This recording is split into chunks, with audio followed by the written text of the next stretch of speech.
Huw Irranca-Davies. I always get to this point. Thank you, Deputy Presiding Officer. Can I give a broad welcome to the statement and the announcements today? But like many individuals and organisations outside, this is a bit like that bake-off moment where they describe to us what they're going to do, and we're licking our lips at it, but we're waiting to see what actually comes out of the oven. So there is a bit of anticipation on timescales and detail and so on going forward, which I'm sure will come.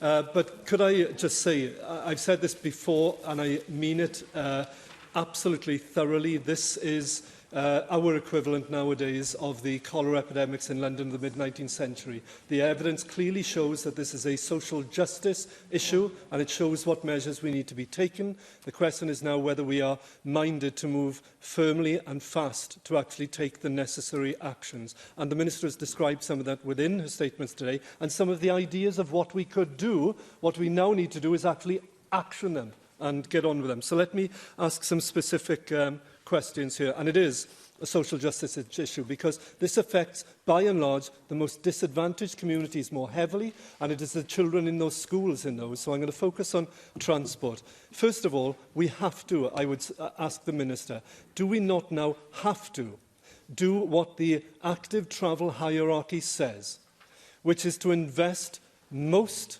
in cycling and walking, and public transport, and actually the little metal boxes that we're in they're down at the bottom of the list, not at the top of the list as they currently are. That's part of the sequence to do in this air quality issue, because we've literally now, quite literally, driven ourselves into an air quality cul-de-sac where we're sitting in air-conditioned, surround sound, heated, seated metal boxes, dropping our children off to school, competing like pinballs with other mums and dads to squeeze along zigzag yellow lines, and then we bang our heads on steering wheels as we sit in another daily crush on the motorway or back road rush hour rat runs on the way into work in towns and cities.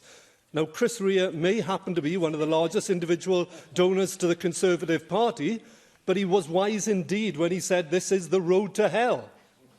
So, can we look at, how soon can we look at introducing 20-mile-an-hour default speed limits? We've talked about them, it's the right idea, we now need to get on with it. Why aren't school exclusion zones mentioned within this specifically?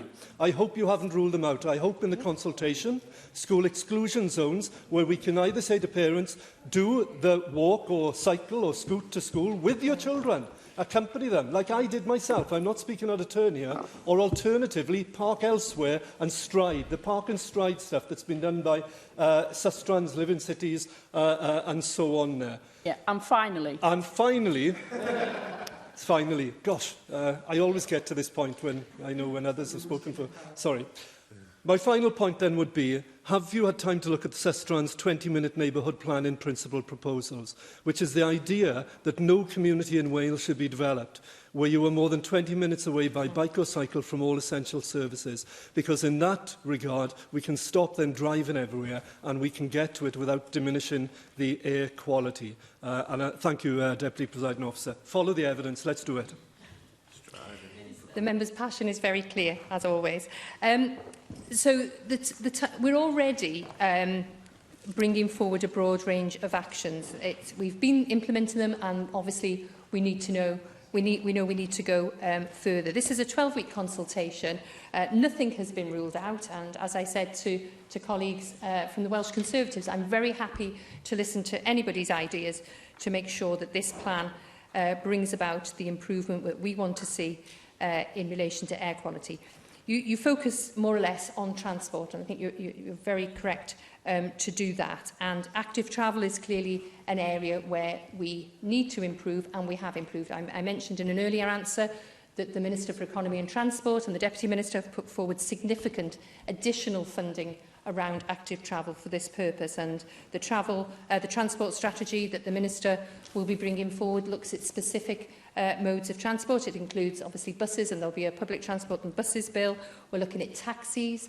I know in Cardiff they're looking to replace the current taxi fleet to be much more low carbon emissions. Many of the actions are within the context of decarbonisation of transport, because we know that improving that air quality by reducing emissions is the right way, and it will be a key pillar in the development of the transport strategy going forward. We need to encourage a shift from over-reliance of cars. You're quite right. I couldn't possibly quote what you said, but certainly we need to be looking at walking, cycling and public transport. But that infrastructure has to be there for people to use it. In my earlier answer to Dyrese, I was saying there's also an economic aspect to this, because we go back to those areas of deprivation. We need to make sure that that public transport is affordable.